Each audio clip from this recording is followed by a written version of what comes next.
Hey, I'm Giancarlo, and today I'll be reading a monologue from For the Win by Cory Doctorow. Gold. It's all about gold.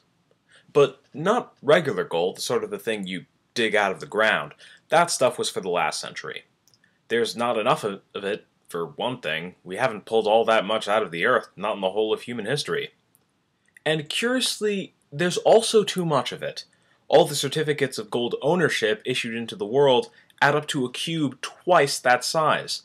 Some of those certificates don't amount to anything, and no one knows which ones. No one has independently audited Fort Knox since the 1950s.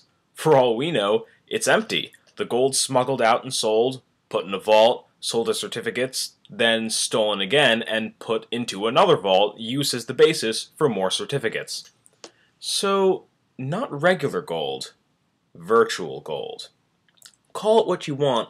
In one game, it's called credits. In another, volcano bucks. There are groats, Disney dollars, cowries, moolah, fool's gold, and a bazillion other kinds of gold out there. Unlike real gold, there's no vault of reserves backing their certificates. Unlike money, there's no government involved in their issue. Virtual gold is issued by companies. Game companies. Game companies who declare, so many gold pieces can buy this piece of armor, or so many credits can buy this spaceship, or so many jewels can buy this zeppelin. And because they say it, it is true. Countries and their banks have to mess around with the ugly business of convincing citizens to believe what they say. The government may say, this social security check will provide for all your needs in a month, but that doesn't mean that the merchants who supply those needs will agree. Companies don't have this problem. When Coca-Cola says that 76 groats will buy you one dwarvish axe in Svartalfheim Warriors, that's it. The price of an axe is 76 groats. Don't like it? Go play somewhere else. Virtual money isn't backed by gold or governments. It's backed by fun. So long as the game is fun, players somewhere will want to buy into it, because as fun as the game is, it's always more fun if you're one of the haves with all the awesome armor and killer weapons than if you're some lowly noob have-not with a dagger fighting your way up to your first sword. But where there's money to be spent, there's money to be made. For some players, the most fun game of all is the game that carves them out a slice of the pie. Not all the action belongs to the giant companies up in their tall offices and the games they make, or even the scrappy startups working out of grimy offices. Plenty of us can get in on the action from down below, where the grubby little people are. We can make, buy, and sell goods and money from the games. Of course, this makes the companies bonkers. They're Big Daddy. They know what's best for their worlds. They are in control. They design the levels and the difficulty to make it all perfectly balanced. They design the puzzles. They decree that light elves can't talk to dark elves, that players on Russian servers can't hop onto the Chinese servers, and that it would take the average player 32 hours to attain the von Clausewitz drive and 48 hours to earn the Order of the Armored Penguin. If you don't like it, you're supposed to leave. You're not supposed to just buy your way out of it, or if you do, you should have the decency to buy it from them. And here's a little something they won't tell you, these gods of the virtual. They can't control it. Kids, crooks, and weirdos all over the world have riddled their safe little terrarium worlds with tunnels leading to the great outdoors.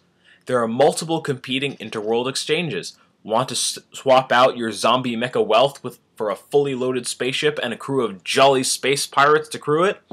10 different gangs want your business. They'll fix you right up with someone else's spaceship and take your mecha, arms, and ammo into inventory for the next person who wants to emigrate to zombie mecha from some other magical world at a fraction of what the game runners will charge you, and in a variety of packages more tailored than anything that is officially sanctioned.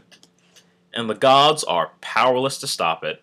For every barrier they put up, there are hundreds of smart, motivated players of the big game who will knock it down. You'd think it'd be impossible, wouldn't you? After all, these aren't mere games of cops and robbers played out in real cities filled with real people. They don't need an all-points bulletin to find a fugitive at large. Every person in the world is in the database, and they own the database. They don't need a search warrant to find the contraband hiding under your floorboards. The floorboards, the contraband, the house, and you are all in the database. And they own the database. It should be impossible, but it isn't. And here's why. The biggest sellers of gold and treasure, levels and experience in the world are the game companies themselves. Oh, they don't call it power leveling and gold farming. They package it with prettier, more palatable names like Accelerated Progress Bonus Pack and All Together Now, and lots of other redonkulous names that don't fool anyone. But the gods aren't happy with merely turning a buck on players who are too lazy to work their way up through the game. They've got a much, much weirder game to play. They sell gold to people who don't even play the game.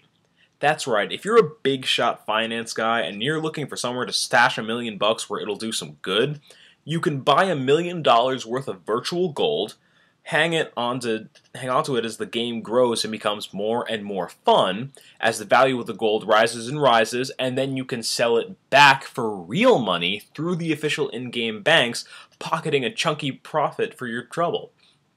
So, while you're piloting your mecha, swinging your axe, or commanding your space fleet, there's a group of weird old grown-ups in suits and fancy offices all over the world watching your play eagerly, trying to figure out if the value of in-game gold is going up or down. When a game starts to suck, everyone rushes to sell up their holdings, getting rid of the gold as fast as they can before its value is obliterated by boring gamers switching to a competing service. And when the game gets more fun, well, that's an even bigger frenzy. The bidding wars kick up to high gear, every banker in the world trying to buy the same gold for the same world. Is it any wonder that 8 of the 20 largest economies in the world are in virtual countries? And is it any wonder that playing has become such a serious business?